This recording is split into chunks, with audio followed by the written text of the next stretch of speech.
అందరికీ డేటా బ్యాంకులు ఉండాలి. డేటా బ్యాంకులు అంటే ఒక లైబ్రరీ అనుకోండి కాసేపు. ఆ లైబ్రరీ ప్రతి జిల్లాలోని రైతులకి అందుబాటులో ఉండాలి. వాళ్ళ అన్నీ ఆన్లైన్లో వచ్చేసినాయి కాబట్టి మీకు మ్యాక్సిమం బుక్స్ అన్నీ కూడా ఆన్లైన్లో దొరికేస్తున్నాయి. ఏ బుక్స్ కావాలి ఏంటి ఇవన్నీ కూడా నా దగ్గర కొంత డేటా ఉంది. మోస్ట్లీ జనవరి నెలాఖరు నుంచో ఫిబ్రవరి నుంచో స్టార్ట్ చేయాలనుకుంటున్నాం. ప్రతి జిల్లాలోని కొంతమంది వ్యక్తులకి ఇద్దామని అనుకుంటున్నాం. మీరు కూడా ఎవరన్నా మీ జిల్లాలో మీరు చేసుకోవచ్చు. ఇదంతా ఫ్రీ సర్వీసే. అందులో ఏముంటుంది, మీరు జస్ట్ 1 GB పెన్ డ్రైవ్ తెచ్చుకున్నారనుకోండి, ఎన్ని బుక్స్ కావాలంటే అన్ని బుక్స్ పట్టుకోవచ్చు.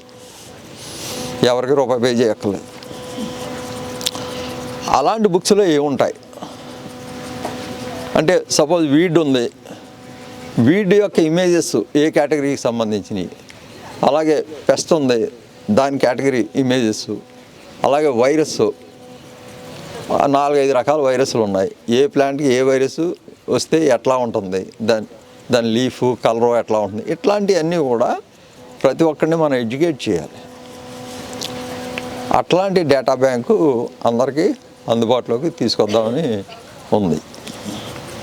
కంటెంట్ రెడీగానే ఉంది. స్టార్ట్ చేయడానికి 1 or 2 months పడుతుంది. ఇంకా ఐసిఏఆర్ వాళ్ళు books, Indian council of agriculture research, government of India వారిది ఉన్నాయి. వాళ్ళ బుక్స్ కూడా ఉన్నాయి.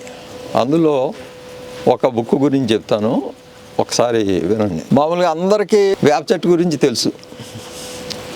ఇందాక కౌ యూరిన్ గురించి చెప్పినట్టే దీనికి కూడా చిన్నగా చెప్తాను.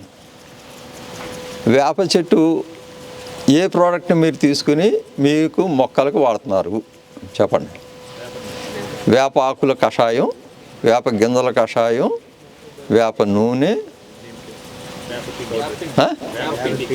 వేపపిండి అంటేనే అది నూనె తీసేస్తే పిండి అవుతుంది. ఓకే, వేపపిండి 4 కదా, ఇంకా మిగతా ఏం వాడలే కదా.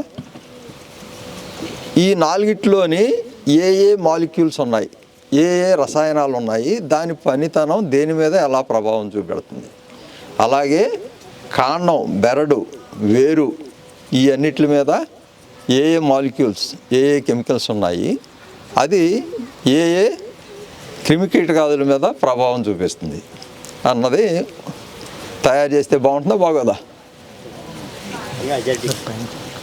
ఇట్లాంటి 800 రకాలు ఉన్నాయి. గవర్నమెంట్ ఆఫ్ ఇండియా వాళ్ళు పబ్లికేషన్ చేసింది. అది ఎవరికి తెలియదు, వాళ్ళు కూడా చెప్పరు. ఉంది, చెప్పినోడు ఎవడో, నేను చెప్పింది అదే, చెప్పినోడు ఎవడో. ఇప్పుడు దశపర్ణి కషాయం అన్నారు, దశపర్ణి కషాయం అడిగారు అనుకోండి, విజయరామ్ గారిని మమ్మల్ని అడిగారు అనుకోండి, టక్టగా 10 వెరైటీలు 20 వెరైటీలు చెప్తాం. ఆ 20 వెరైటీలు దాటి మనం చెప్పలేకపోతున్నాం. ఇప్పుడు నేను చెప్పేది 800 రకాలని చెప్తున్నాను. అంటే ఏరియాకి మొక్కలు మారిపోతూ ఉంటాయి. దశపర్ణి మొక్కలు కూడా మన సెలక్షన్ కూడా మారిపోతూ ఉంటుంది.